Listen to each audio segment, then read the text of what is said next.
Hello, we are Prestige Worldwide. This is our music app presentation. My name is Lin Lee. I was working on the music app. I'm Albert. I worked on the music room. I'm May. I did Create Room and Room List. I'm Charles, and I worked on the chat room. Talia, and I worked on the room list. And I'm Ben, and I worked on the chat room. The problem at hand is that we think music streaming platforms are missing a social aspect, and that there are not enough ways to share music with others. Currently, there are not that many ways to be able to listen to the same music or playlist as other people while also interacting socially. The proposed solution, we're going to create a music sharing app that allows users to join music rooms with other people while also being able to chat with other users who are listening to the same music. Technological requirements are Firebase database to store data, the Twitter API to post tweets, YouTube API to make shared playlists, and that it runs on Android. Now I'm going to go over the system architecture. Looking at this diagram, you can see that starting from the user IO at the bottom, input is passed to one of the beginning components in our app depending on what the user decides to do. And once the user reaches one of these components, information such as the chosen room or created room is passed to the database component manager, which then creates space in the database to store the information. Once inside the music room, the queue interacts with the database component manager to be constantly updated depending on if the user adds songs to it. The chat also interacts with the database component manager so that it can be constantly updated depending if the user decided to chat with the other users.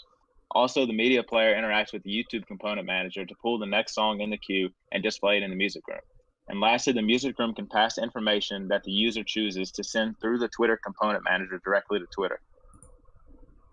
Now looking at the data flow within these components, you can see more specifically the data that is exchanged between components that I just went over.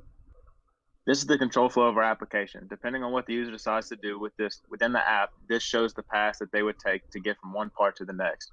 This will further be explained in the demo at the end of the presentation. And like I said before, the external data sources and systems used within our application are Firebase, YouTube, and Twitter. This is going to be the component design. Firebase component. The crowd interface supplied by Music Room and Room Creator connect to the interface supplied by Data Organizer. Room Creator adds rooms to Firebase. Data Organizer organizes rooms for Room List.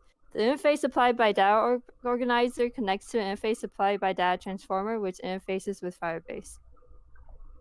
Data flow. When users create a room, it gets stored in Firebase. When they go in a room, they get room data back. When users add songs, they add to a queue, which is stored and pulled into the room. When users send chat messages, they get stored and displayed back too. This is our music room component diagram. The music room consists of queue, media player, and chat.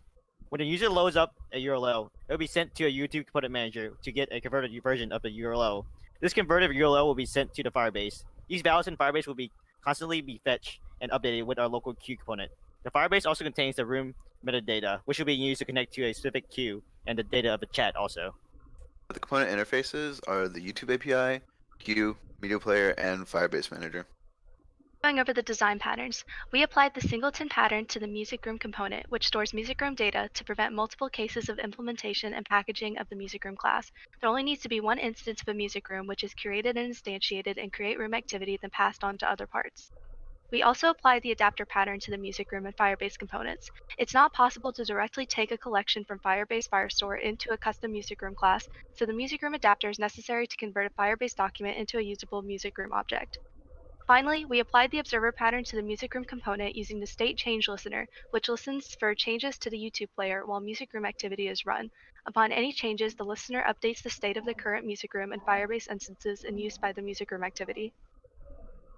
Alright, so here's a demo of our app. From the home screen, you can either create or find a room. So if we go to create room, we can assign it a name, call it Prestige Worldwide, go to genre, hip hop, and you can make it public or private. Private, you can assign it a password. Let's just do public for now. And from here, you can actually send songs, and if you see here, it actually shows up in the queue in Firebase. And if we send another song into the queue, we search for it, it'll show up here. And if we skip to the end of the first song, actually, you can see it get rid of it from the Firebase and actually play the next song in here. And there's also a chat thing at the bottom, so if you want to send messages, you can type it in and click send. You can also join rooms from the room list, not only create rooms. So as you can see, they have the room titles, the genre, and the type. So if we join Lynn's playlist, it'll play the first song off this queue. And then if we skip to the end, it'll again pop the song off and play the next one. So that's it for the demo. Thanks for watching.